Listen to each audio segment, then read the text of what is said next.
కొద్ది నిమిషాలు దేవుని మాటలు మనం జ్ఞాపకం చేసుకుందాం. మత్తయి సువార్త 21వ అధ్యాయము. అందరూ కూడా బైబిల్ ఉన్న వాళ్ళు తెరిద్దామండి. మత్తయి సువార్త చూద్దాం, బైబిల్ తెరిచి. మత్తయి సువార్త 21వ అధ్యాయము.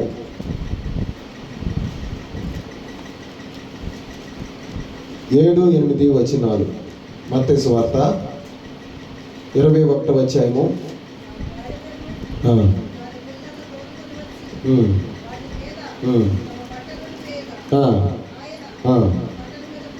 కూర్చుండెను. చదువు. అనేకులు బట్టలు దారి పొడవునా పరిచిరి, కొందరు చెట్టు కొమ్మలు నరికి దారి పొడవునా పరిచిరి. దేవునికి స్తోత్రం, హల్లెలూయా.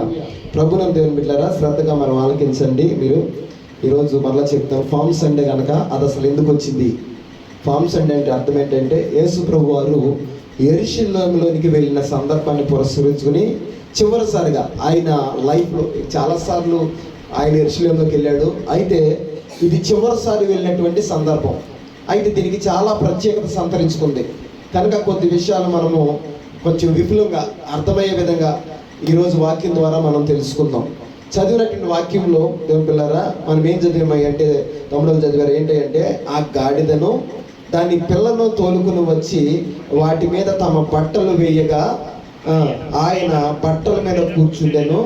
జన సమూహములోను అనేకులు తమ బట్టలు దారి పొడుగున పరిచిరి, కొందరు చెట్ల కొమ్మలు నరికి దారి పొడుగున పరిచిరి. జన సమూహములో ఆయనకు ముందుగా వెళ్ళుచున్న వారు వెనుక నుండి వచ్చిన వారును, దావీదు కుమారునకు జయము, ప్రభు పేరట వచ్చువాడు స్తుతి పొందును గాక, సర్వోన్నతమైన స్థలములలో జయము అని ఏం చేశారంట, కేకలు వేశారు. ఇది ఈ పండగ యొక్క విషయాలు. అయితే దీన్ని కొంచెం లోతుగా మనము ఆలోచించేద్దాం ఈ మధ్యాహ్న సమయంలో. ప్రభునందు దేవుని బిడ్డలారా, యేసు ప్రభు వారు చెప్తున్నాం కదా, తన చివరి ఇక ఒక వారంలో చనిపోతాడు. ఇంకా మీకు ఈ లెక్కలు కనుక చెప్పాలంటే, భస్మ బుధవారం అని స్టార్ట్ చేస్తారు. దీనికి 40 రోజులు కరెక్ట్గా ముందు నుండి భస్మ బుధవారం అంటారు. ఆ భస్మ బుధవారం రోజున ఈ 40 డేస్ లెంట్ డేస్ ప్రారంభిస్తారనమాట. ఆ రోజు మొదలుకొని కరెక్ట్గా ఈ యొక్క మట్లాదివారానికి 40 రోజులు అవుతాయి. 40 రోజులు. ఈ యొక్క ఆదివారం కానుండి యేసు ప్రభు వారి జీవితంలో భయంకరమైనటువంటి కార్యాలు జరిగినాయి. ఆయన యెరూషలేములోకి వెళ్ళాడు, ఆయన పట్టుకున్నారు. శుక్రవారం దినమంది ఆయన సిలువేశారు. ఆదివారం మరలా 3వ దినమున ఆయన ఏం చేశాడు, పునరుద్ధరణే లేచిపోయాడు. ఆయన లైఫ్లో ఒక చివరి వారం అన్నమాట ఇది.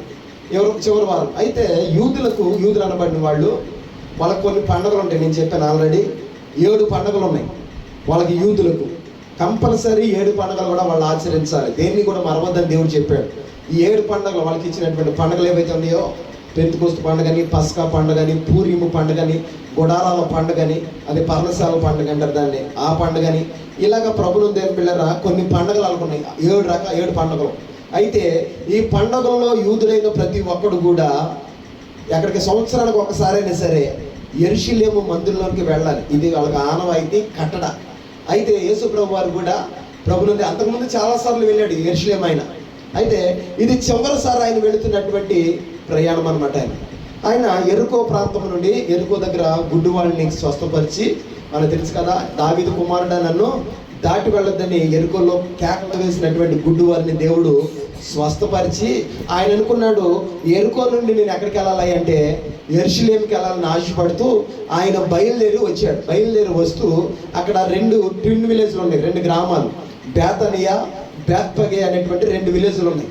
ఆయన అక్కడికి వచ్చి ప్రభువుని దేవుని బిడ్డలారా ఆగి, నేను ఇక్కడ నుండి యెరూషలేము వెళ్ళాలనుకుంటున్నాను కనుక నేను వెళ్ళడానికి అదిగో ఎదురుగా కనపడుతున్న గ్రామంలో ఒక గాడిద పిల్ల అక్కడ ఉంటేవి, మీరు వెళ్ళి వాటిని విప్పి తీసుకురండి. ఎవరైనా అడిగితే ఇవి ఎవరు కావాలని చెప్పాలి అంటే, ప్రభువుకి కావాలని మీరేంటంటే చెప్పండి, వాళ్ళే కట్లు విప్పి తోలి మీకు పంపిస్తారు అని చెప్పి ప్రభువారు చెప్పినప్పుడు ప్రభువు శిష్యులు వెళ్ళారు. కట్టబడిన గాడిద కట్లు యొక్క విప్పి ఆయన దగ్గరికి తీసుకొచ్చినప్పుడు ఆయన గాడిద మీద ప్రయాణం అయ్యి ఆయన యెరూషలేములోనికి వెళ్ళినట్లుగా దేవుని వాక్యంలో ఉంది. దేవునికి స్తోత్రం చెల్లిద్దాం. హల్లెలూయా, హల్లెలూయా. అయితే ఏంటయ్యా, చాలాసార్లు యేసయ్య వెళ్ళాడు కదా యెరూషలేము, ఈ చివరిసారిలో ఉన్నటువంటి ప్రత్యేకత ఏంటి అని కనుక మనం ఆలోచన చేస్తే, ఇంతకీ ఈ ఫామ్ సండే రోజున జరిగినటువంటి సంఘటనలు ఏంటి, దాని ద్వారా మనం నేర్చుకోవాల్సిన పాఠం ఏంటి, లేకపోతే అందులో యెరూషలేములోకి వెళ్ళినటువంటి ఆయన ఏం చేశాడు అని కనుక ఆలోచన చేస్తే, ఈరోజు కొంచెం లోతుల్లోకి వెళ్ళి ఆ వాక్యాన్ని మనం ధ్యానం చేద్దామండి. మొట్టమొదటిగా ప్రభుని దేవుని బిడ్డలారా, ఈ యొక్క దేవుడు ఎందుకు గాడిదను గాడిద పిల్లను ఎక్కి ఆయన యెరూషలేములోకి వెళ్ళాడంటే, ఆయన వెళ్ళాలంటే గుర్రాలు లేవా, ఆయన వెళ్ళాలంటే ఏనుగులు లేవా, ఆయన పిలిస్తే అనేక రకాలైనటువంటి పక్షులు రావా ఆయన దగ్గరికి, ఎందుకు ఆయన గాడిద పిల్లనే కోరుకున్నాడు, దాని మీద ఎక్కి వెళ్ళాలని ఎందుకు ఆయన ఆశపడ్డాడు? గాడిద సమాజంలో విలువలేనిదే, గాడిద సమాజంలో ఎవరు కూడా ఘనతనివ్వరే, అటువంటి ఘనత లేనటువంటి హీనమైన దాన్ని దేవుడు ఎందుకు ఎన్నుకున్నాడు, దాని మీద ఆయన ఎందుకు ప్రయాణించవలసింది? ఇంకా చెప్పాలంటే ఈనాటి కాలంలో అనేక మంది మీ దేవుడు అన్నారు, మీ దేవుడు దేని మీద ప్రయాణం చేసి తెలుసా? ఆయనకి ఎక్కడానికి ఏమీ లేక దేని మీద వెళ్ళాడు అంటే గాడిద మీద వెళ్ళారని సెటర్లు వేసే వాళ్ళు అనేక మంది ఉన్నారు. దేవునికి స్తోత్రం చెల్లిద్దాం. ఎవడేమనుకున్నా సరే ప్రభుని తెలియలేరా, ఈ మధ్యాహ్న సమయంలో దేవుడు ఎందుకు గాడిద మీద వెళ్ళాడో, ఎందుకు వెళ్ళవలసి వచ్చిందో, ఎందుకు ఆ గాడిద పిల్లలను కోరుకున్నాడో ఈరోజు వాక్యం తెలుసుకుందాం. దేవునికి స్తోత్రం చెల్లిద్దాం. మొట్టమొదటిగా నా యేసయ్య ఎందుకు గాడిద పిల్లను కోరుకున్నాడు అంటే, ఆయన ప్రవచనాన్ని నెరవేర్చడానికి ఆయన గాడిద పిల్లను కోరుకున్నాడు. దేవునికి స్తోత్రం చెల్లిద్దాం. దేని కోరుకున్నాడు? ఎందుకంటే ఆయన గురించి కొన్ని వందల సంవత్సరాల ముందే రక్షకుడు ఈ లోకానికి రాబోతున్నాడు. వచ్చిన ఆయన ఏమేం చేస్తాడో ఆయన గురించి పుట్టు పూర్వోత్తరాలు మొదలుకొని చచ్చిపోయి తిరిగి లేచేంత వరకు ప్రతీది కూడా కొన్ని వందల సంవత్సరాల ముందు ఏం చేయబడింది అంటే రాయబడింది. దేవునికి స్తోత్రం చెల్లిద్దాం. చూద్దామండి ఒకసారి జకర్యా గ్రంథంలో ఆయన గురించి ఏం వాక్యం రాయబడిందో చూద్దాం. ప్రవచనం 9వ అధ్యాయము 9వ వచనం, జకర్యా గ్రంథము. ఆయన ప్రవచనాన్ని నెరవేర్చడానికి ఆయన గాడిద పిల్లను ఎక్కి వెళ్ళాడు. ఏంటి ఆ ప్రవచనం అంటే చూద్దాం ఒకసారి. నెక్స్ట్, సియోను నివాసులారా బహుగా సంతోషించండి, యెరూషలేము నివాసులారా నీ రాజు నీతిపరుడును రక్షణ గలవాడును దీనుడై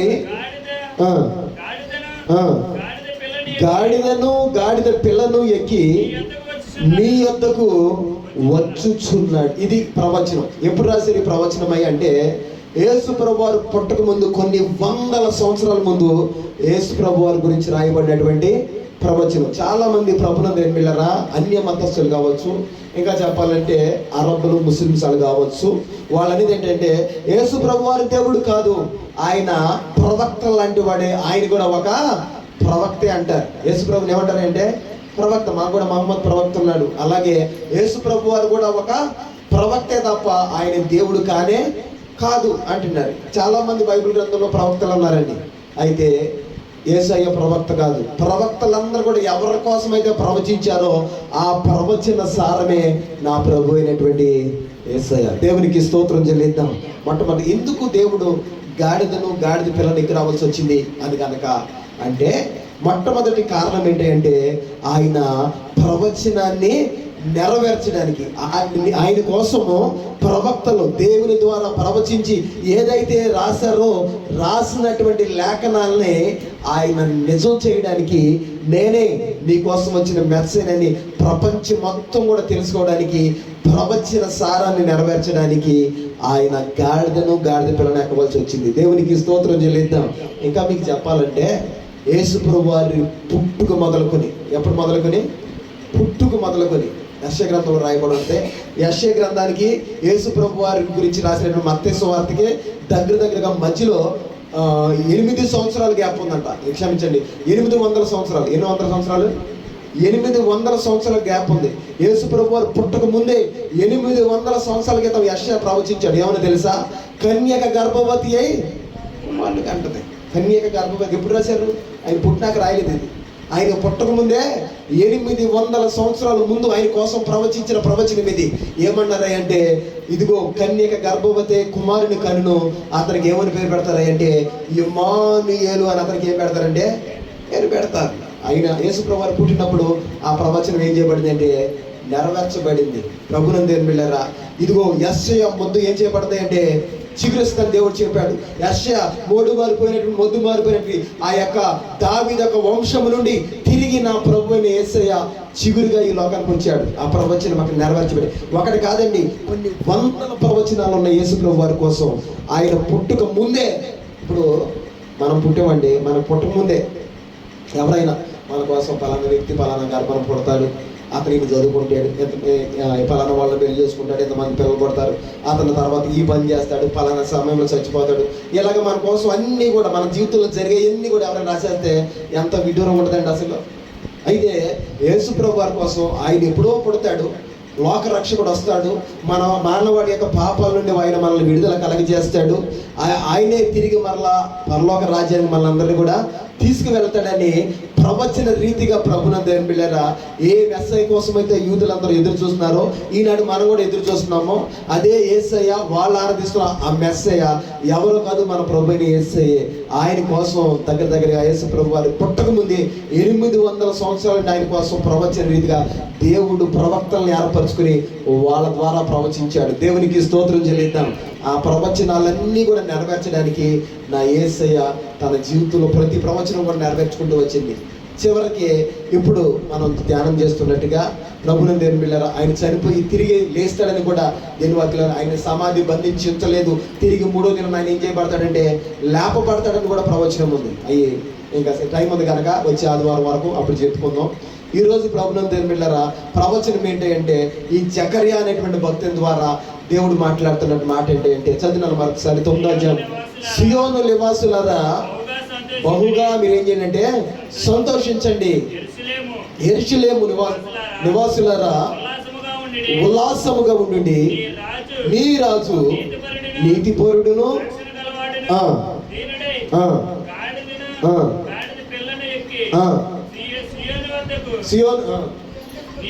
నీ వద్దకు వచ్చుచున్నాడు.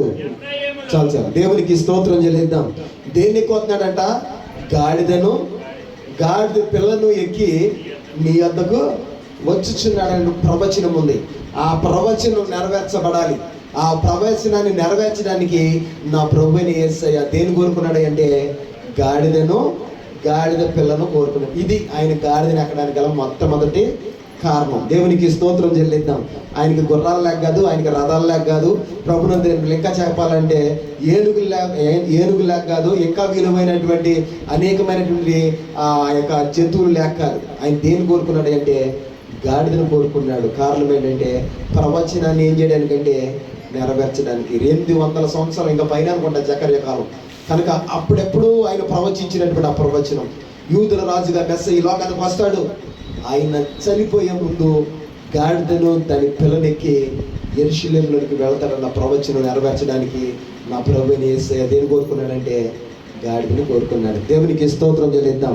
ఇక రెండో విషయం ఏంటంటే ఎందుకు దేవుడు గాడిద పిల్లనెక్కాడు అంటే ఇశ్రాయేల్ దేశం అంతా కూడా ప్రభునందేని బిళ్ళారా అప్పటికే భయంకరంగా అనేక మంది శత్రువులు వచ్చి ఇశ్రాయేల్ దేశాన్ని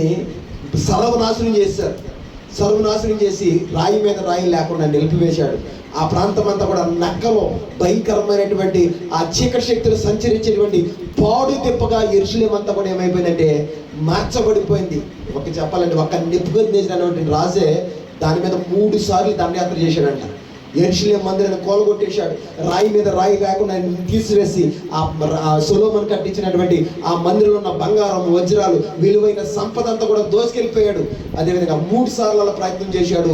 మందిరాన్నే కాదు యెరూషలేము పట్టణం మొత్తం పాడు దెబ్బగా మార్చబడిపోయింది. వాళ్ళకు ఇంకా చెప్పాలంటే ప్రభునందేని బిళ్ళారా ఎవరైనా గుర్రాలు వేసుకుని వస్తున్నారు, ఎవరైనా వంటిల మీద, ఎవరైనా ఏనుగుల మీద వస్తున్నారా అంటే వాళ్ళు గుండెల్లో దడబట్టేసుకునేదంట. కారణం ఏంటి అంటే మా మీదకి దేనికోసం వస్తున్నారా అంటే దండయాత్ర చేయడానికి, మా మీద యుద్ధం చేయడానికి వస్తున్నారని చెప్పి అందరూ కూడా ప్రాణాలు గుప్పెట్లో పెట్టుకుని భయపడతా ఉండేవాళ్ళంట. అయితే నా ప్రభువుని యేసయ్య ఇదిగో ఆయన గుర్రం మీద వెళ్ళలేదు, ఆయన ఒంటెల మీద వెళ్ళలేదు, ఆయన దేని ఎన్నుకున్నాడు అంటే గాడిదని ఎన్నుకుని గాడిద మీద వెళ్తా ఆయన ఒక సందేశాన్ని వాళ్ళకి పంపిస్తాడు. ఏంటంటే మీరు కలవరపడవలసిన అవసరం ఎంత మాత్రం కూడా లేదు. ఎందుకంటే ఆనాటి కాలంలో యుద్ధ నీతి ఏంటంటే ఒక వ్యక్తి గుర్రాన్ని వేసుకుని వస్తున్నాడు అంటే రాజు, ఒక హోదాలో ఉన్న వ్యక్తి, ఒక రాజుగా ఉన్న వ్యక్తి గుర్రాన్ని వేసుకుని కనుక వస్తున్నాడు అంటే వాళ్ళకి అందరికీ అర్థమైపోయింది ఇతడు మన మీద దేనికోసం వస్తున్నాడు అంటే యుద్ధానికి వస్తున్నాడు. నెబుకద్నెజరు కావచ్చు, ఇంకా చాలా మంది ప్రభుని రాజులు ఇశ్రాయేలు దేశం మీద పడి వాళ్ళందరిని కూడా నాశనం చేశారు. మనకు తెలుసు కదా, షడ్రక్ మేషక్ దానియేలు అబేద్నెగో వీళ్ళందరూ కూడా అటువంటి దాడి చేసిన టైంలోనే వాళ్ళందరిని పట్టుకుని బానిసలుగా వాళ్ళ దేశం తీసుకెళ్ళిపోయారు, బానిసలు చేయడానికి, బానిసత్వం చేయడానికి. ఇలాగా చాలాసార్లు ఇశ్రాయేలు దేశం మీద దాడి జరిగింది. అనేక మంది శత్రురాజులు వచ్చి సర్వనాశనం చేశారు. వాళ్ళందరికీ అర్థమైపోయింది ఎవరైనా ఏనుగుల మీద కానీ, గుర్రాల మీద కానీ, ఒంట్ల మీద కానీ పరాయి దేశం నుండి ఒక విలువైన వ్యక్తి మన దేశంలోకి వస్తున్నాడు అంటే వాడు మన మీద దేనికోసం వస్తున్నాడు అంటే యుద్ధానికి వస్తున్నాడు. కానీ ఒక విలువైన గొప్ప వ్యక్తి గాడిద మీద కనుక వస్తున్నాడు అంటే అతను ఏం తీసుకొస్తున్నాడు అంటే శాంతి సందేశాన్ని మనకే తీసుకొస్తున్నాడని వాళ్ళకి ఆనాటి దినంలో అర్థమైపోయింది. ఇంకా మీకు చాలా తెలియపరచాలంటే తెలియడానికి అదే మత్తయి సువార్త 21వ అధ్యాయం ఒకసారి చూద్దాం తీయండి. అక్కడ ఒక మాట రాయబడి ఉంది. వాళ్ళంట యేసుప్రభు వారు వస్తుంటే భయపడిపోయారంట, కలవరపడిపోయారంట. ఒకసారి చూద్దాం మాట ఉంది అక్కడ 21వ అధ్యాయం మత్తయి సువార్త చదివండి.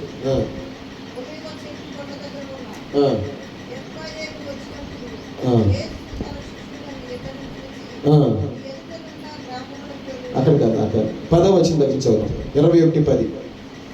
ఆయన యెరూషలేము లోపలికి వచ్చినప్పుడు పట్టణం అంతయు ఈయన ఎవరో అని ఏం చేశారంట చెప్పాలి. ఏం చేశారు? కలవరం పుట్టేసిందంట వాళ్ళకి. ఈయన ఎవరో అని వాళ్ళకి ఏమొచ్చిందంటే కథం. అంటే ఇందాక నేను చెప్పినట్లుగా కొత్త వ్యక్తులు ఎవరైనా వాళ్ళ ఊర్లోకి వస్తున్నారంటే వాళ్ళందరికీ ఏమొచ్చేస్తుంది అంటే కలవరం వచ్చేస్తుంది, భయం వచ్చేస్తుంది. కారణం ఏంటంటే అప్పటికే చాలాసార్లు వాళ్ళ మీద మరి ఇశ్రాయేల్ దేశం మీద దండెత్తి వాళ్ళ దేశాన్ని సర్వనాశనం చేశారు. ఇంకా పట్టుకెళ్ళడానికి ఏమీ లేవు, రాళ్ళు రప్పలు తప్ప ఊర్లో. కనుక వాళ్ళందరూ కూడా ఎవరైనా వస్తారంటే భయపడిపోతున్నారు. అలాంటి టైంలో నా ప్రభు అయిన యేసయ్య గాడిద పిల్లలకి వెళుతూ వాళ్ళకు ఒక సమాచారం ఇస్తున్నాడు. నేను మిమ్మల్ని పాడు చేయడానికి రావట్లా, పాడైపోయిన మీ బ్రతుకులు నేను తిరిగి మరలా ఏం చేయడానికి వస్తున్నానంటే కట్టడానికి, తిరిగి మరలా సరైనటువంటి స్థితిలో మిమ్మల్ని నేను బాగు చేయడానికి నేను మీ మధ్యలోకి వస్తున్నానని ఒక శాంతి సందేశాన్ని వాళ్ళకి తెలియపరచడానికి నా ప్రభు అయిన యేసయ్య గాడిద పిల్లను ఆయన కోరుకున్నాడు. దేవునికి స్తోత్రం చెల్లిద్దాం. ఎన్ని విషయాలు చెప్పాను వరకే. మొట్టమొదటిగా ఎందుకు యేసు ప్రభు వారు యెరూషలేములోకి వెళ్ళాడు అంటే మొట్టమొదటిగా ఆయన ప్రవచనాన్ని నెరవేర్చడానికి వెళ్ళాలి. కనుక ఆయన దేని కోరుకున్నాడు అంటే ఆయన గురించి రాసిన ప్రవచనం ఏంటంటే ఇదిగో మీ ప్రభువు గాడిద పిల్లను ఎక్కి వస్తాడని జకర్య ద్వారా రాయబడినటువంటి ప్రవచనాన్ని నెరవేర్చడానికి మొట్టమొదటిగా నా యేసయ్య గాడిద మీద ఎక్కొచ్చాడు. రెండోదిగా ప్రభునందు పిల్లరా అక్కడ రాయబడిన మాట ఏంటంటే ఇది వరకు వాళ్ళ దేశంలో కూర్చో వాళ్ళందరూ కూడా గుర్రాల మీద, రథాల మీద, ఒంటెల మీద వచ్చి ఇశ్రాయేల్ దేశాన్ని సర్వనాశనం చేశారు, పాడు తిప్పగా మార్చివేశారు. కానీ ఈసారి యేసయ్య గాడిద మీద వెళుతూ మీ మీద నేను యుద్ధానికి చేయడానికి రావట్లేదు, మీకు నేను సమాధానాన్ని ప్రకటించడానికి నేను మీ దగ్గరికి వస్తున్నానని చెప్పి నా యేసయ్య గాడిద మీద వాళ్ళ దగ్గరికి వెళ్ళి వాళ్ళకి సమాధానం పరిచాడు. దేవునికి స్తోత్రం చెల్లిద్దాం. హల్లెలూయా.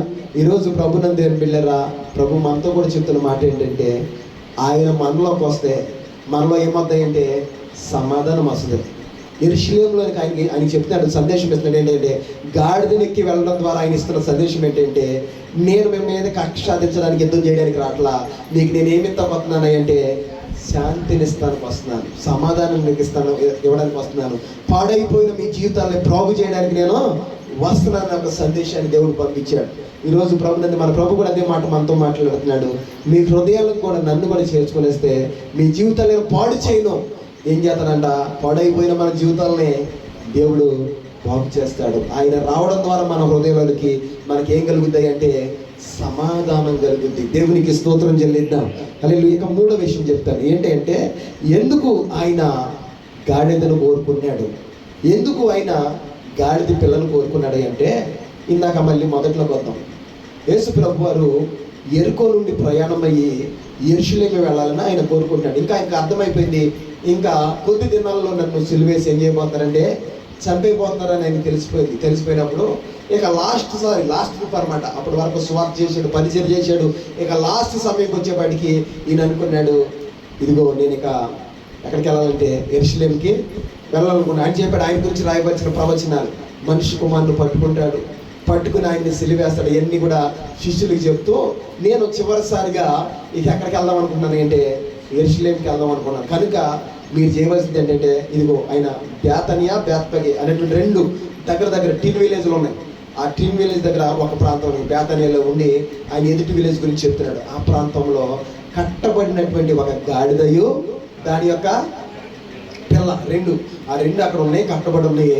మీరు వెళ్ళి ఏం చేస్తారంటే దాన్ని విడిపించుకురండి అని ప్రభు చెప్పాడు. ఎందుకు దాన్ని విడిపించమన్నాడు అంటే, పూర్వకాలంలో యూతులకు అప్పుడే కదా ఇప్పుడు కూడా వాళ్ళకున్న ఆచారం ఏంటి అంటే, వాళ్ళ ఇంట్లో కానీ వాళ్ళ దొడ్లో కానీ వాళ్ళకి సంబంధించింది ఏదైనా సరే, వాళ్ళ ఇంట్లో ఏదైనా సరే ప్రభువుని దగ్గర కొత్తగా ఇంట్లోకి ఏదైనా వస్తే, లేకపోతే వాళ్ళ పశువుల్లో కానీ వాళ్ళ బిడ్డలు కానీ ఎవరైనా వాళ్ళకి అలా ప్రసవిస్తే మొట్టమొదటి సంతానం ఎవరికి ఇవ్వాలి అంటే దేవునికి ప్రతిష్ఠ చేయాలి, దేవునికి అప్పచెప్పాలి. అది వాళ్ళకు రూల్. దేవుడు చెప్పాడు, మొదటిది ఎవరిది అంటే నాది అని చెప్పి ప్రభు చెప్పాడు. నిర్గమ యొక్క సంఖ్యాకాండం అనుకుంటా వాళ్ళకి ఆ నిబంధనలన్నీ కూడా ఇచ్చినప్పుడు ఉంటుంది అన్నమాట. మొట్టమొదటిది ఎవరిదే? దేవునిది అని చెప్పాడు. కనుక వాళ్ళ దొడ్లో మేకలు పుడితే మొదటిది ఎవరిదే? దేవుడిదే. వాళ్ళు ఒకవేళ పిల్లలే పుట్టిన మొదటి పిల్లవాడు ఎవరికాయ అంటే దేవుడికి. వీళ్ళు వెళ్ళి తర్వాత ఆ పిల్లవాడికి ప్రతిగా మేక పిల్లను గొర్రె పిల్లను ఇచ్చి ఆ పిల్లవాడిని ఏం చేసుకునేవాళ్ళు అంటే విడిపించుకుంటా ఉండేవాళ్ళు. ఒకవేళ గాడిది కనుక, ఇప్పుడు గాడిదలు కూడా ఉంటాయి కదా, కొంతమంది గాడిదలు పెంచుకుంటారు. మరి గాడిద పడితే ఏంటయ్యా, మొట్టమొదటి నాదన్నావు కదా, గాడిద తీసుకొచ్చే వాళ్ళయ్య అంటే కాదు, గాడిద ఇవ్వకూడదు. ఎందుకంటే గాడిద నిషిద్ధమైనది కనుక. గాడిద కానీ దాని పిల్ల కానీ పుడితే, గాడిద పిల్ల పుడితే గాడిదకి ఈ గాడిదని తీసుకెళ్ళి మందిరానికి ఇవ్వడం కాదు, కానీ ఈ గాడిదకి బదులుగా ఒక గొర్రె పిల్లని తీసుకెళ్ళి ఏం చేయాలంటే మందిరంలో ఇవ్వాలి. ఒకవేళ నేను గొర్రె పిల్లలు ఇవ్వలేనటువంటి మరి హీన స్థితిలో ఉన్నానయ్యా, లేని స్థితిలో ఉన్నానయ్యా అని చెప్పి నువ్వు అనుకుంటే, ప్రభువుని దేవుని పిల్లరా, ఈ పుట్టినటువంటి గాడిద పిల్లని మెడ విరిచి దాన్ని ఏం చేయాలంటే చంపేయాలి గాడి పిల్లని. ఇప్పుడు గాడిద అక్కడ ఇంట్లో ఉన్నటువంటి ఒక వ్యక్తి ఇంట్లో ఉన్నటువంటి గాడిద, దాని కాళ్ళు కట్టేసి ఉన్నాయి. కట్టబడిన గాడిదని దాని గురించి రాయబడింది, కట్టబడి ఉంది. ప్రభువుని దేవుని, ఈ కట్టబడిన గాడిదకి ఒక పిల్ల పుట్టింది. ఇక ఈ పిల్ల దేవుని మందిరానికి ఇవ్వడానికి యోగ్యమైనది కాదు కనుక నెక్స్ట్ దాని స్థితి ఏంటంటే దాన్ని మందిరంలో ఇచ్చి, అంటే దానికి ప్రతిగా గొర్రె పిల్లని ఇచ్చి విడిపించుకునే స్తోమత ఇంట్లో లేదు కనుక ఈ గొర్రె యొక్క గాడిదను గాడిద పిల్ల యొక్క 2 కాళ్ళు కూడా కట్టేసేసి ఉన్నాయి అక్కడ. నెక్స్ట్ సందర్భం ఏంటి అంటే దాని వానరు వస్తాడు, వచ్చి ఈ గాడిద పిల్ల యొక్క మెడ విరిచి దాన్ని ఏం చేస్తాడంటే చంపేస్తాడు. ఇక చచ్చిపోవడానికి సిద్ధంగా ఉంది. ఇక చెప్పాలంటే గాడిద పిల్ల చచ్చిపోవడానికి సిద్ధంగా ఉంది. గాడిదని కూడా కట్టేశాడు. అయితే దేవుడు అన్నాడు, మీరు వెళ్ళండి, అక్కడ ఒక గాడిద పిల్లయు ఏం చేయబడి ఉంటాయి అంట, కట్టబడి ఉంటాయి. మీరు వెళ్ళి కట్టబడిన గాడిద యొక్క కట్టెలను మీరు ఏం చేయండి అంటే విప్పి వాటిని నా దగ్గరికి తోడుకురండి. ఎవరైనా అడిగితే మీరు చెప్పండి, ఇది ఎవరు కావాలి అంటే దేవునికి కావాలి. ఈరోజు ప్రభునందు దేవుని బిడ్డలారా, మనం కూడా దేవుని దగ్గర రాకముందు అనేకమైనటువంటి బలహీనతల చేత కట్టబడి ఉన్నాం. అనేకమైన వ్యసనాల చేత ఏం చేయబడ్డామంటే కట్టబడి ఉన్నాం. భయంకరమైనటువంటి చీకటి బంధకాల చేత ప్రభు దగ్గరికి రాకముందు మనం ఏం చేయబడి ఉన్నామంటే కట్టబడి ఉన్నాం. అయితే నా ప్రభు అయిన యేసయ్య మన కట్టలను విప్పి, మన బంధకాలన్నీ కూడా విప్పి ఆయన మనల్ని విడిపించాడు. దేవునికి స్తోత్రం చెల్లిద్దాం. ఆయన అంటున్నాడు, విడిపించబడిన మనం ఎవరు కావాలి అంటే దేవునికి కావాలి. ఆయన అంటున్నాడు, అవి నాకు కావాలని చెప్పండి. వాళ్ళే తోలి ఏం చేస్తారంట, వాళ్ళే పంపిస్తారని చెప్పి దేవుడు చెప్పాడు. అదేవిధంగానే ప్రభువుని దేవుని పిల్లరా, వీళ్ళు వెళ్ళారు, కట్టబడిన యొక్క గాడిద పిల్లను విడిపించారు, తీసుకొచ్చారు. ఇక్కడ దేవుని యొక్క ఉద్దేశం, మూడోది ఉద్దేశం ఏంటంటే, ఎందుకు నా ప్రభువు ఆ యొక్క గాడిదను కోరుకున్నాడంటే అది మరణంలోకి వెళ్ళిపోవడానికి సిద్ధంగా ఉంది. బంధకాల చేత భయంకరమైనటువంటి పరిస్థితుల్లో అది కట్టబడి ఉంది. కట్టబడినటువంటి గాడిదను నా దేవుడు ఆ చివరి క్షణాల్లో కూడా ఏం చేశాడంటే విడిపించాడు. నువ్వు కట్టంలో ఉండడం, నువ్వు బంధకాల్లో ఉంటావు, నువ్వు భయంకరమైన పరిస్థితుల్లో ఉంటావు, నా దేవునికి ఇష్టం లేదు. గాడిదని పిల్లని విడిపించినటువంటి దేవుడు ఆయన పోలికలో ఆయన పిల్లలమైన మనల్ని కూడా తప్పకుండా విడిపిస్తాడు. దేవునికి స్తోత్రం చెల్లిద్దాం. విడిపించబడిన మనము ఎవరు కావాలంట చెప్పాలి. ఎవరు కావాలి? దేవుడు కావాలి. మనుషులకు అవసరం లేదు. మనం కట్టంలో ఉన్నప్పుడు, భయంకరమైన స్థితిలో ఉన్నప్పుడు మనుషులు ఎవరు కూడా దగ్గర రారు. కానీ నా దేవుడు అంటున్నాడు, ఆ కట్టంలో ఉన్నప్పుడే మన బంధకాలు ఏం చేస్తాడంటే ఆయనే విప్పి ఆయన అంటున్నాడు, ఆయనే మనల్ని శుభ్రం చేసి, ఆయనే ప్రభుత్వ దేవుని బిళ్ళరా ఆయనకు పనికొచ్చే పాత్రగా మరచి నా దేవుడు అంటున్నాడు, ఆ యొక్క కట్టబడిన వ్యక్తి, ఆ గాడిదే నాకు కావాలి అని కోరుకునేటువంటి దేవుడు. దేవునికి స్తోత్రం చెల్లిద్దాం. ఈరోజు ప్రభుత్వం చెప్పుకుంటూ పోతే ఎన్నో గొప్ప గొప్ప సాక్ష్యాలండి. వాళ్ళు చెప్పే సాక్ష్యాలు తెలుసా? ఒకప్పుడు నేను భయంకరమైన తాగుబోతుని, ఒకప్పుడు నేను భయంకరమైన తిరిగిపోతుని, ఒకప్పుడు భయంకరమైన ఉగ్రవాదిని, ఒకప్పుడు నేను భయంకరమైన పరిస్థితుల్లో దిగజారిపోయిన వ్యక్తిని. కానీ అటువంటి స్థితిలో ఉన్న నన్ను నా దేవుడు చూసి నా బంధకాలు తెంచి నా కట్టలు విప్పి నా ప్రభు తన రక్తంలో నన్ను కడిగి ఆయన పనిలో నన్ను ఏం చేస్తాడంటే వాడుకుంటున్నాడు అని సాక్ష్యం చెప్పేవాళ్ళు కొన్ని కోట్ల మంది మన కళ్ళ ముందు కనపడుతున్నారు. దేవునికి స్తోత్రం చెల్లిద్దాం.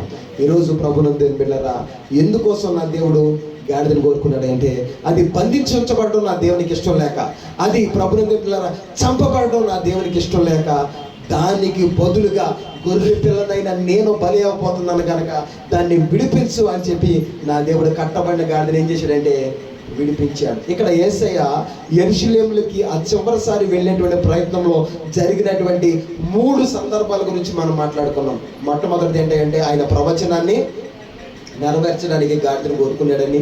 రెండోది ఏంటంటే ప్రభువును దేవుని బిడ్డలారా, ఇదిగో నేను మీ మీద యుద్ధం చేయడానికి రావట్లేదు, మిమ్మల్ని నేను పాడు చేయడానికి రావట్లేదు, కానీ మిమ్మల్ని ఏం చేయడానికి వస్తానంటే పాడైపోయిన మీ బ్రతుకులు నేను బాగు చేయడానికి వస్తున్నానని ఒక శాంతి సందేశాన్ని గాడిద ద్వారా పంపించాడు. మూడోదిగా కట్టబడినటువంటి గాడిదను, గాడిద పిల్లలను రక్షించడానికి ఆయన దాన్ని కోరుకున్నాడు. దేవునికి స్తోత్రం చెల్లిద్దాం. ఇప్పుడు కట్టబడిన దాన్ని తీసుకొచ్చారు, శుభ్రంగా ఏం చేయించారంటే స్నానం చేయించేశారు. స్నానం చేయించేసి ప్రభుత్వం పిల్లరా దాని మీద ఏం చేశారంటే బొంతలు వేశారు, గొట్టలు వేశారు అన్నమాట. గాడిద పిల్లల మీద వేశారు. ఇప్పుడు దాని మీద ఎవరు కూర్చున్నారు అంటే యేసు ప్రభువు కూర్చున్నారు. ఈ గాడిదనికి యెరూషలేము పట్టణం లోపలికి వెళ్తుంటే అక్కడ జనమంతా కూడా ఏం చేశారంటే వాళ్ళ వస్త్రాలు తెచ్చి దారి పొడవును ఏం చేశారంట చెప్పాలి. ఏం చేశారు? ఏం పరిచారు? వాళ్ళ వస్త్రాలు తీసి దారి పొడవున పరిచేశారు.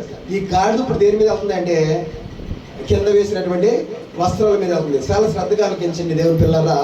వస్త్రాలు తీసి పరచడం దేనికి సాదృశ్యం ఉంది అంటే, వస్త్రాలు తీసి పరచడం ఒక వ్యక్తిని మా మీద నువ్వు రాజుగా ఉన్నావని ప్రభువును దేవుని బిడ్డలారా ఆ వ్యక్తిని రాజుగా అంగీకరించడానికి సాదృశ్యంగా ఆనాటి కాలం హిందువులు ఏం చేసేవాళ్ళు అంటే వాళ్ళ మీద ఉన్న వస్త్రాన్ని తీసి కింద వాళ్ళు నడుచుకుంటూ వస్తున్న ప్రాంతంలో నేల మీద పరిచేవాళ్ళంట. ఇది వరకు ఇశ్రాయేలుకి ప్రతి ఒక్కరు కూడా పై వస్త్రం అనేది ఒకటి ఉండేది, పై వస్త్రం అంట. కనుక ఎవరినైనా సరే ఒక అధికారిగా, ఒక రాజుగా నువ్వు అంగీకరిస్తున్నావా అంటే తన భుజం మీద ఉన్నటువంటి పై వస్త్రం తీసి ఏం చేసేవాళ్ళు అంటే కింద నేల మీద పరిచేవాడు. ఆ రాజుగా అభిషేకించబడిన వ్యక్తి ఆ కింద పరిచిన వస్త్రాల మీద నడుచుకుంటూ వచ్చేసేవాడు. మన బైబిల్ గ్రంథంలో ఉంది, నేను తీసుకోవడం నేను చెప్తాను. రాజు అయినటువంటి యెహోషాపాతు అనేటువంటి ఒక రాజు ఉన్నాడు. ఆ రాజుగారి కుమారుడు యెహూ అనబడినటువంటి ఒక వ్యక్తి ఉన్నాడు.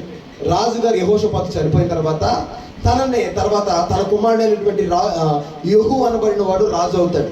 ఈ వార్త తెలిసినటువంటి తన సహోదరులు, ఆ రాజ్యంలో ఉన్న పెద్దలందరూ కూడా ఏం చేశారంటే రాజుగారి దగ్గరకు వచ్చి తమ వస్త్రాలు తీసి కింద పరిచి నువ్వు రాజుగా ఉండడానికి మేము ఏం చేస్తున్నామంటే అంగీకరిస్తున్నాము అని చెప్పి రాజుగా అతన్ని ఏం చేశారంటే యాక్సెప్ట్ చేశారు. ఇక్కడ ప్రభువును దేవుని అది యూతులకు ఉన్నటువంటి ఆచారం. ఇక్కడ ఈ బైబిల్ గ్రంథంలో కనుక మనం చూస్తే యేసు ప్రభువు ఎప్పుడైతే గాడిద పిల్లలకి ఆ యొక్క యెరూషలేములోనికి ఎంటర్ అవగానే యెరూషలేములో ఉన్నటువంటి వాళ్ళందరూ కూడా వాళ్ళ యొక్క వస్త్రాలు తెచ్చి కింద పరిచారంట. దేవునికి స్తోత్రం చెల్లిద్దాం. కింద పరచడం అంటే అర్థం ఏంటి అంటే నిన్ను రాజుగా మేము ఏం చేస్తున్నామంటే అంగీకరిస్తున్నాం. మిమ్మల్ని యేసయ్యని వాళ్ళందరూ కూడా ఎలా అంగీకరించారంటే రాజుగా పాట పాడాడు. మరి రవి అనుకుంటే పాట పాడాడు. ఏం పాడంటే యేసు రాజుగా ఏం చేస్తున్నాడు వచ్చున్నాడు. ఎలా వస్తున్నాడంట యేసయ్య రాజుగా వస్తున్నాడు. ఆయన రాజ్యానికి ఎవరైతే ప్రభువును దేవుని బిడ్డలారా ఆయన రాజ్యాధికాన్ని ఎవరైతే ఒప్పుకుంటారో, ప్రభువా నువ్వు రాజుగా నేను ఉండాలి, నేను అంగీకరిస్తున్నానని ఎవరైతే దేవుని రాజుగా అంగీకరిస్తారో వాళ్ళ జీవితంలో గొప్ప కార్యాలు ప్రభు జరిగింపు చేస్తాడు. శ్రద్ధగా ఆలకించండి దేవుని పిల్లరా. ఆనాటి కాలంలో ఇశ్రాయేలు దేశాన్ని మరి హేరోదు అనబడిన రాజు పరిపాలన చేస్తున్నాడు. మనకు తెలుసు యేసు ప్రభు పుట్టిన సమయంలో ఈ హేరోదు గురించి ఎక్కువ వినపడుతూ ఉంటుంది. హేరోదు రోమన్ ప్రభుత్వం హేరోదుని రాజుగా ప్రాంతంలో ఇశ్రాయేల్ దేశంలో నియమించింది. మరి ఈ రాజు ఈ హేరోదు మరి ఏషావు యొక్క సంతానం, ఎదోమీయుడు అనేటువంటి సహయూదుడు అంటారు. ఈ ఎదోములో నుండి వచ్చినటువంటి వ్యక్తి అనమాట. ఈయన ఎలాంటి వాడు అంటే భయంకరమైనటువంటి క్రూరుడు. తన సొంత భార్యనే చంపేసినటువంటి వాడు. ఎందుకంటే తన భార్య గర్భంలో ఉన్న శిశువు ఆయన పుట్టి వీడి తర్వాత రాజు అవుతాడని చెప్పి, నేనే రాజుగా ఉండాలి, ఎవరు రాజుగా ఉండకూడదని చెప్పి నిండు చూలాలుగా ఉన్నటువంటి తన భార్యని మానవుడి బిడ్డను కూడా ఇద్దరు కూడా చంపేసినటువంటి భయంకరమైన దుర్మార్గుడు. ఇంకా చెప్పాలంటే ప్రభువును దేవుని బిడ్డలారా తన సొంత తమ్ముడిని చంపేసి తన తమ్ముడు భార్యని తీసుకొచ్చి తన భార్యగా ఇంట్లో ఉంచుకున్న దౌర్భాగ్యుడు. ఇంకా చెప్పాలంటే చివరిగా తన చచ్చిపోయే దినాల్లో కనపడిన వాళ్ళు యవనస్తులందరినీ తీసుకొచ్చి సరసాలు వేసేయమన్నాడు. ఎంతమంది అయితే మరి మన దేశంలో యవనస్తులు కనపడతారో వాళ్ళందరూ తీసుకొచ్చి సరసాలు వేసేయమన్నాడు. పట్టుకున్నారు సైనికులందరూ కూడా పట్టుకెళ్ళి తీసుకొచ్చి సరసాలు వేసారు. చివరి చెప్తున్నాడు, నేను ఎప్పుడైతే చచ్చిపోతానో నేను చచ్చిపోగానే నాతో పాటు సరసాల్లో వేసిన వాళ్ళందరినీ చంపేయండి అన్నాడు. అదేంటయ్యా వాళ్ళేం పాపం చేశారు అని చెప్పి సైనికులు అడుగుతుంటే వీడేం చెప్తున్నాడు తెలుసా, ఇదిగో నేను చచ్చిపోతే ఎవడో ఏడవడం, ఎందుకంటే నేను చేసిన దౌర్భాగ్య కార్యాలను బట్టి, నేను చేసిన భయంకరమైన కార్యాలు బట్టి నేను చచ్చిపోతే ఎవడు కూడా ఏం చేయడంటే ఏడవడు. కానీ నేను చచ్చిపోతే నా దేశం మొత్తం ఏడుపులు నిలబడాలి. ఏడుపులను ఎట్లా ఏడుతారు? నేను చచ్చిపోతే ఎవడు ఏడవడు కనుక ప్రతి ఇంట్లో కూడా ఇప్పుడు చచ్చిపోవాలి కనుక అందరూ యవనస్తులందరినీ చర్చలు వేశారు కదా, వాళ్ళందరూ చంపేయండి. వాళ్ళు చచ్చిపోయినాకైనా సరే ఊర్లో ఏమైనా పడతాయి అంటే ఏడుపులను పడతాయి. నా శవం, నా యొక్క మరి ఈ పార్థివ దేవం లేదా ఈ శవం మరి శవయాత్రకి వెళ్ళేటప్పుడు ఊరంతా దేంతో నిండిపోవాలి అంటే ఏడుపులతో నిండిపోవాలి అని చెప్పి భయంకరంగా ఊర్లో ఉన్నటువంటి తన యొక్క సావు కోసం ఊర్లో ఉన్నటువంటి అనేక మంది యవనస్తులైనటువంటి వారిని చంపించేసి ఊరంతా దుఃఖాన్ని నింపినటువంటి దౌర్భాగ్యకరమైనటువంటి వాడు ఈ యొక్క హేరోదు అనబడిన వాడు. అప్పటి వరకు వీళ్ళు హేరోదు రాజ్యంలో ఉన్నారు ఇశ్రాయేలు ప్రజలు, ఆ యెరూషలేములో ఉన్న ప్రజలందరూ కూడా. అయితే ఎప్పుడైతే నా యేసయ్య నేను శాంతితో మీ ముందుకు వస్తున్నాను, మిమ్మల్ని బాగు చేయడానికి నేను వస్తానని శాంతి సందేశాన్ని పంపించి గాడిద మీద ఎప్పుడైతే నా ప్రభు అయిన యేసయ్య యెరూషలేములో అడుగు పెట్టాడో అప్పుడే వాళ్ళు యేసయ్యని ఎలా క్యాప్చర్ చేశారంటే రాజు క్యాప్చర్ చేశారు. తమ యొక్క వస్త్రాలు తీసి కింద పరిచేశారు. అంతేకాదు ప్రభువును దేవుని బిడ్డలారా ఖర్జూరపు మట్టలు తీసుకొచ్చారంట. ఖర్జూరపు మట్టలు, ఫార్మ్స్ అంటారండి తెలుగులో, మట్టలు అన్న ఇంగ్లీష్లో చెట్లు అని కొమ్మలు అని ఉన్నాయి, బ్రాంచెస్ అని ఉన్నాయి. ఆ కొమ్మలు తీసుకొచ్చి ఆ యొక్క దారి పొడుగున వేస్తారు. ఆ మట్టలు పట్టుకున్నారు. ఏమన్నారంటే హోసన్నా జయము, మళ్ళా ఏంటని చెప్పి హోసన్నా జయము అని చెప్పి యేసు ప్రభు వారికి దగ్గరగా ఏం చేస్తారంటే కేకలు వేస్తూ ఆయన యెరూషలేములోకి ఏం చేశారంటే ఆహ్వానించారు. దేవునికి స్తోత్రం చెల్లిద్దాం. హల్లెలూయా. ప్రభువును దేవుని ఎందుకు ఈ యొక్క ఖర్జూరం మట్టలు పెట్టారు? ఇప్పుడు నాకు కూడా తెచ్చి అక్కడ పెట్టాడు. నేనే చెప్పాను మనకు తెలియడానికి మట్టలు పెట్టారు. కారణం ఏంటంటే ఆనాటి కాలంలో ఇశ్రాయేల్ యొక్క ప్రధానమైన పంట ఏంటంటే ఖర్జూరమే. అక్కడ ఏం పండవు, అదంతా కూడా భయంకరమైనటువంటి డెజర్ట్ ఏరియా, ఇసుక ఏరియా, ఎడారి ఏరియా కనుక వాళ్ళకి పండేది ఏంటి అంటే కేవలం ఈ ఖర్జూరం తప్ప అక్కడ ఏమి కూడా పండవు. ఇయర్ చెట్లు, ఖర్జూర చెట్లు తప్ప అక్కడ ఏముండవు. కనుక వాళ్ళు ఏం చేశారంటే వాళ్ళకి ఆధారమైనటువంటి వాళ్ళ పంట ఏదైతే ఉందో ఆ ఖర్జూరాన్ని, ఆ విలువైనటువంటి ఆ కొమ్మల్ని చెట్లు తీసుకొచ్చేసి ప్రభువారు వెళ్తుంటే ఆయనకి బహుమానంగా అంటే మాకు ఆదాయాన్ని తెచ్చేది సైతము నీకోసం మేము సాక్రిఫైస్ చేస్తున్నామని చెప్పి యేసు ప్రభువారి దారి పొడవున కూడా ఈ ఖర్జూరపు కొమ్మలు నరికి వేసేసి ఆ మట్టలు పట్టుకుని యేసు ప్రభువారిని రాజుగా అభిషేకించి, ఇక చెప్పాలంటే రాజుగా యాక్షన్ చేసి దగ్గరగా స్తుతి కేకలు వేశారు. ఏమన్నాయంటే హోసన్నా జయము, హోసన్నా జయము అంటే అర్థం ఏంటంటే దావీదు కుమారుడికి జయము. హోసన్నా అన్న మాటకు అర్థం ఏంటంటే దావీదు కుమారునికి జయము అన్నమాట. దాన్ని షార్ట్ కట్ చేసి ఇంగ్లీష్లో ఏమన్నా అంటే హోసన్న అన్న మాటకు అర్థమైన దావీదు కుమారుడికి జయమని చెప్పి వాళ్ళు బిగ్గరగా ఏం చేశారంటే కేకలు వేసి యేసు ప్రభు వారిని లోపలికి ఆహ్వానించారు. ఇక్కడ ప్రభుత్వం దేని చాలాసార్లు మనం చెప్పుకున్నట్లుగా మరొకసారి సందర్భం వచ్చిన కాడికి గుర్తు చేస్తున్నాం. ఇప్పుడు దారంట తుప్పలంట తిరిగేటువంటి గాడిద ఇప్పుడు దేని మీద నడుతుంది అంటే చెప్పాలి, దేని మీద నడుతుంది చెప్పాలి. గాడిదనే ఎవరన్నా బట్టలు ఆరబెట్టి ఉన్నాయండి ఇంటికాడ, వచ్చేసి గాడిద వచ్చేసి తొక్కేస్తుంది, ఏం చేస్తారు? భయంకరంగా కొడతారు. కానీ ఇప్పుడు గాడిద వెళ్తుంటే అందరు తెచ్చి ఏమేస్తున్నారు అంటే వస్త్రాలు వేస్తున్నారు. వాళ్ళ విలువైనటువంటి వస్త్రాలు, పొట్టిచీరలు ఉంటే పొట్టిచీరలు ఇచ్చేస్తున్నారు, ఇక జెరీసీరలు ఉంటే జెరీసీరలు తెచ్చి ఇంట్లో ఏముంటాయి తెచ్చేసి దారి పొడవును ఏం చేస్తున్నారంటే పరిచేస్తున్నారు. అప్పుడు వరకు పెంటలాంటి తిరిగినటువంటి గాడిద, అప్పుడు వరకు పనికి మాలిన వ్యర్థమైన స్థలాల్లో తిరిగిన ఈ గాడిద ఇప్పుడు దేని మీద నడవడం ప్రారంభించింది అంటే వస్త్రాల మీద నడవడం ప్రారంభించింది. ప్రభుత్వం దేని చేసిన బట్టలు అక్కడ ఎవరన్నా అన్నీ కూడా చక్కగా ఉతికి మడతలు పెట్టినటువంటి ఇంకా లేకపోతే కొత్త ఆటలు కూడా తీసుకొచ్చి ఏం చేస్తున్నారు, ఇప్పుడు కొత్త వస్త్రాల మీద, పరిశుద్ధమైన వస్త్రాల మీద నడడం గాడిద ఏం చేస్తుందంటే ప్రారంభించింది. కారణం ఏంటంటే గాడిద మీద ఎవరు కూర్చున్నారు అంటే యేసయ్య కూర్చున్నారు. ఒక విషయం మీరు జ్ఞాపకం చేసుకోండి, మనకి ఎప్పుడు ఘనత అంటే మనలో యేసయ్య ఉన్నంత వరకే. దేవునికి స్తోత్రం చెల్లిద్దాం. యేసు ఉంటేనే ఈ గాడిదకి ఏమవుతాయి అంటే ఘనత వస్తాయి. యేసు లేకుండా ఈ గాడిదకి ఏమి రాదు అంటే ఘనత రానే రాదు. కనుక ప్రభునందు పిల్లరా, ఈ లోకంలో నువ్వు ఘనత కోరుకుంటే తప్పకుండా నువ్వు ఎవరిని మోసేవాడిగా ఉండాలి అంటే యేసయ్యను మోసేవాడిగా ఉండాలి. దేవునికి స్తోత్రం చెల్లిద్దాం. హల్లెలూయా. ఇప్పుడు అందరూ కూడా హోసన్న జయమని చెప్పి కేకలు వేస్తున్నారు, పూలు చదువుతున్నారు. ఈ పూలన్నీ కూడా యేసయ్య మీద పడుతున్నాయి. యేసయ్య మీద పడిన పూలన్నీ ఎవరి మీద పడుతున్నాయి అంటే గాడిద మీద కూడా పడిపోతుంది. గాడిద కూడా ఏమొచ్చేసింది ఇప్పుడు అంటే ఘనత వచ్చేసింది. ప్రభునందు పిల్లరా, ఈ గాడితో నా ప్రభుని యేసయ్య ఊరేగించుకుంటూ లోపలికి వెళ్తుంటే అనేక మంది అన్నారు, యేసు ఆ జనాన్ని నోరు మూసుకుని ఉండమని చెప్పి శాస్త్రులు పరిశీలన అంటే ప్రభు వారు ఒక మాట చెప్పాడు. ఏంటి తెలుసా?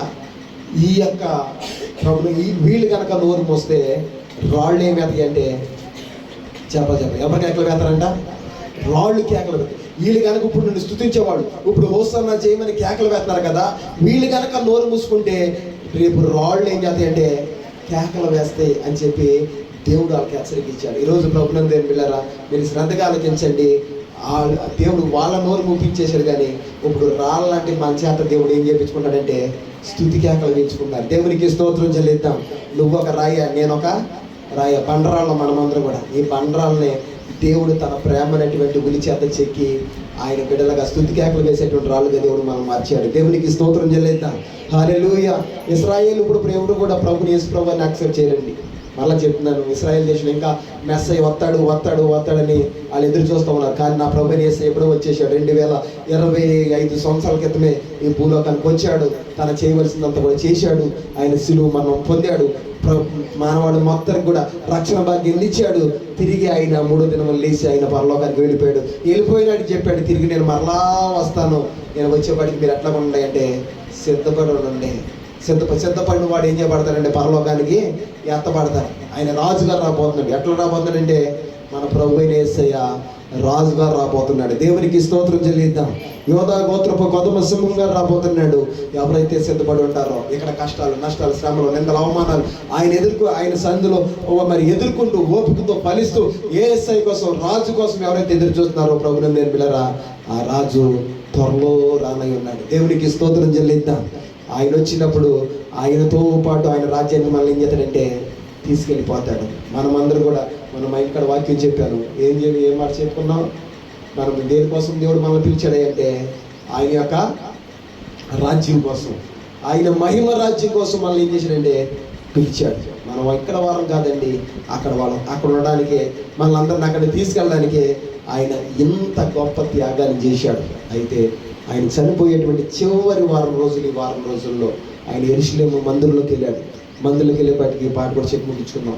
ఆయన మందిరంలోకి వెళ్ళినప్పుడు మందిరం అంతా కూడా ఎట్లా ఉందంటే వ్యాపారం చేస్తున్నారంట. ఏం చేస్తున్నారు చూద్దాం ఒకసారి. ఆ మాట చదువుతాం ఒకసారి. బైబిల్ తెరిచి 21 వచ్చాము.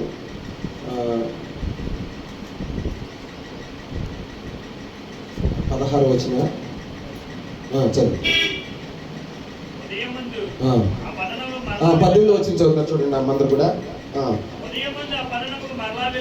ఉదయమందు ఆ పట్టణమునకు మరలా వెలుచుండగా, క్షమించండి, పైన 13 దగ్గర చదువు. 12. యేసు దేవాలయంలో ప్రవేశించి క్రయ విక్రయములు చేయుచున్న వారందరినీ వెళ్ళగొట్టి రోకలు మార్చు వారి బల్లలను, గువ్వలమ్ము వారి పీఠములను పడద్రోసి నా మందిరము ప్రార్థనా మందిరం మనబడును అని వ్రాయబడి ఉన్నది. అయితే మీరు దానిని దొంగల గుహగా చేసేటి వారిని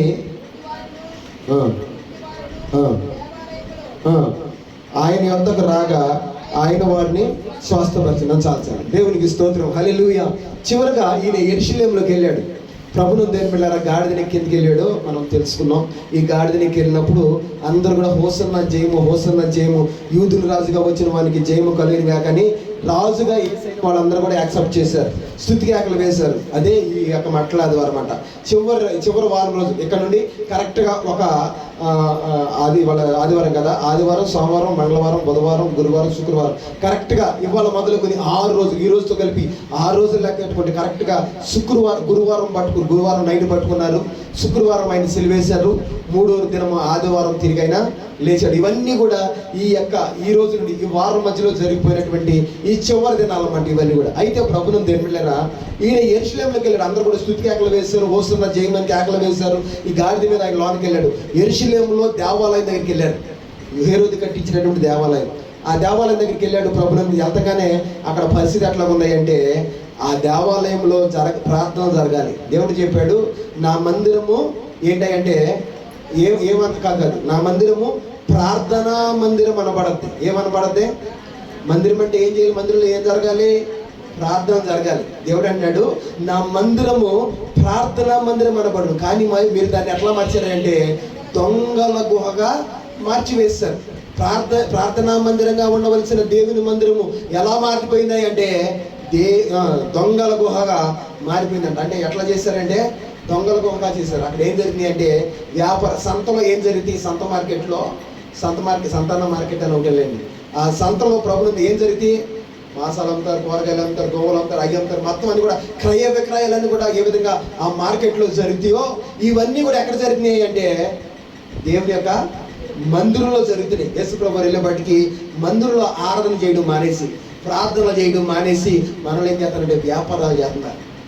ప్రభువుని నేను అమ్మటం, కొనడం, రోకల మార్పిడి అనమాట. రోకల మార్పిడి అంటే ఏంటంటే, ఇప్పుడు మనం ఈ దేశం నుండి వేరే దేశం వెళ్ళామనుకోండి, మన దగ్గర ఉన్న ఇండియన్ కరెన్సీ పనిచేయదు. అక్కడ మన డబ్బులు వాళ్ళకి ఇచ్చి వాళ్ళ డబ్బులు ఏం చేయాలంటే మనము మార్చుకోవాలి. ఇప్పుడు మన ఇండియా మొత్తం కూడా రూపీస్, మన దగ్గర రూపాయలు ఉన్నాయి కదా, ఈ రూపాయి మన దగ్గర ఉన్నటువంటి నీ దగ్గర ఎంత ఉంటే 500 ఉందో, 1000 రూపాయలు ఉందో, ఏమంటే ఈ నోట్లు ఎక్కడైతే ఉన్నాయో ఇవి ఓన్లీ మన ఇండియా వరకే.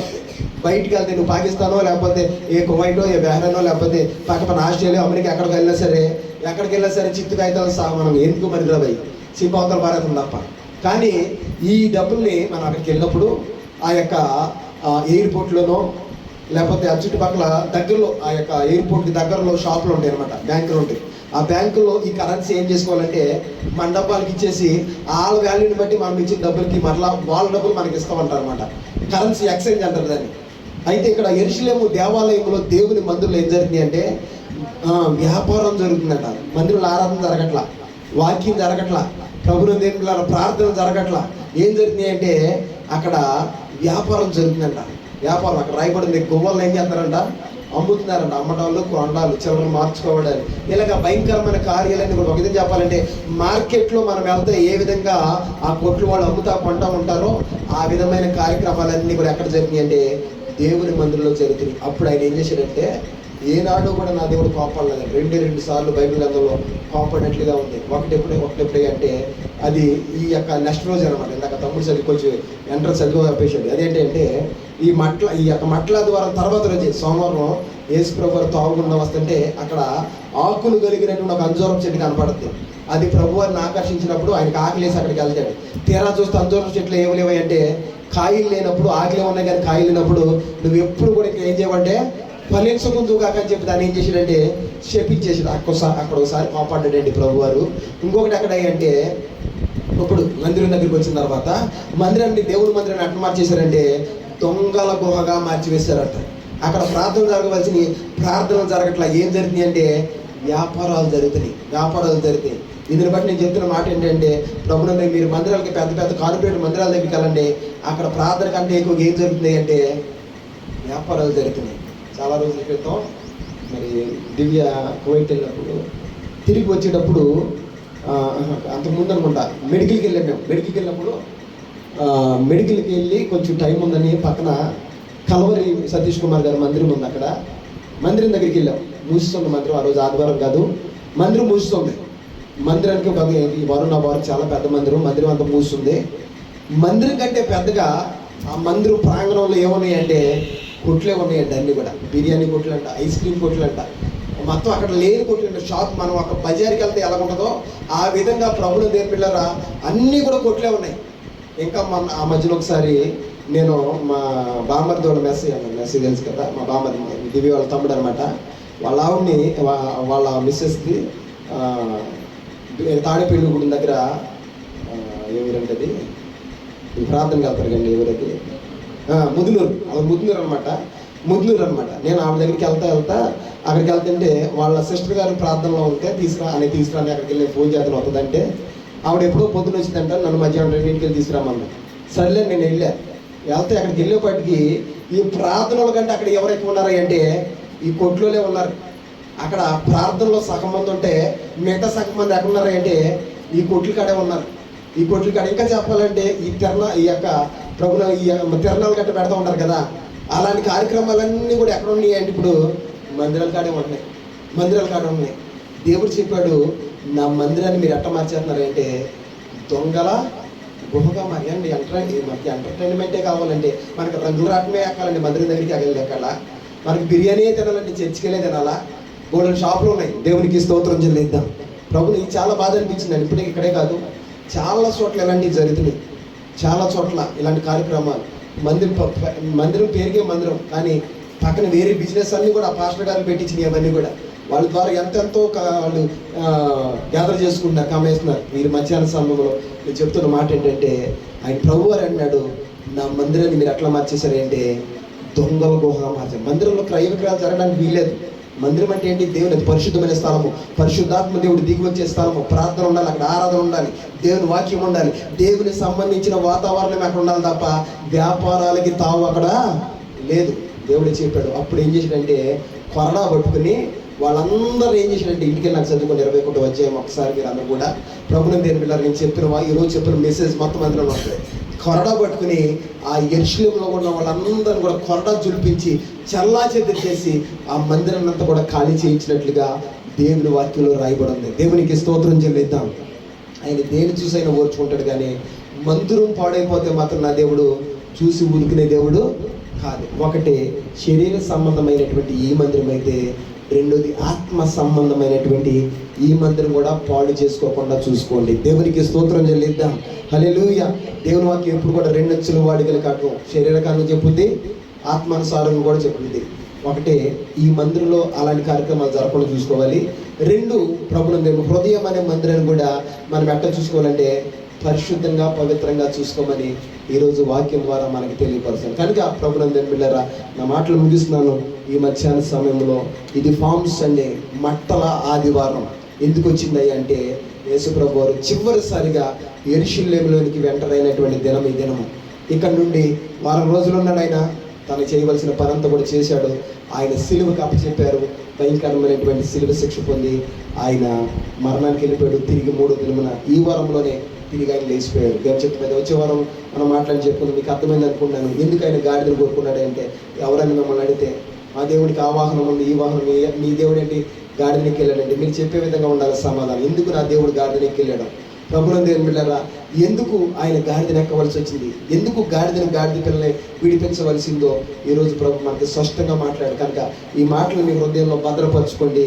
హేతువడుగు ప్రతి వానికి కూడా జవాబు చెప్పవలసిన అవసరం ఉంటుంది. కనుక ఎవరైనా అడిగితే తప్పకుండా మీరు కూడా జ్ఞానం కలిగి చెప్పే విధంగా మీరు ఉండాలని, దేవుని జ్ఞానంతో నింపబడాలని, ఈ వాక్యం ద్వారా మీరు దీవించబడాలని, దేవుని యొక్క హృదయాపి ఆశ ఏమైతే ఉందో దాన్ని అనుసరించి మీరు నడుచుకోవాలని ప్రేమపూర్తిగా సేవకుడిగా మీ అందరికీ మరి వినయించుకుంటూ నా మాటలు ముగిస్తున్నాను. ఈ మాటలు మన హృదయాల్లో దేవుడు భద్రపరిచి వాక్యానుసారంగా ఎదిగే కృపను ప్రభు మనందరికీ దయచేయును గాక.